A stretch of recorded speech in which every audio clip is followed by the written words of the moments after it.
पिपिली रे कुकुड़ा मड़क को नहीं प्रशासन पक्षरु तत्परता। कनक न्यूज रे खबर प्रसारण पर ग्राउंड रे पहुंचला ओयूएटी 5 जणिया टीम।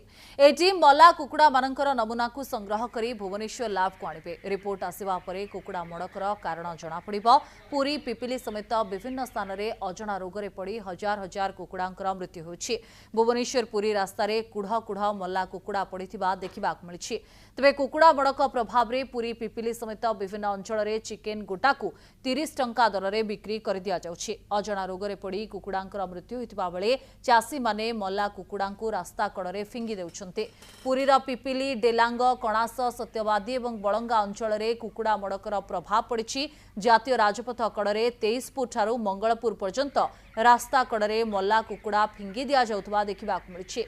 प्रकृत कुकुड़ा चासी को चिन्हट करी क्षतिपूरण देबाकू दाबी होइछि।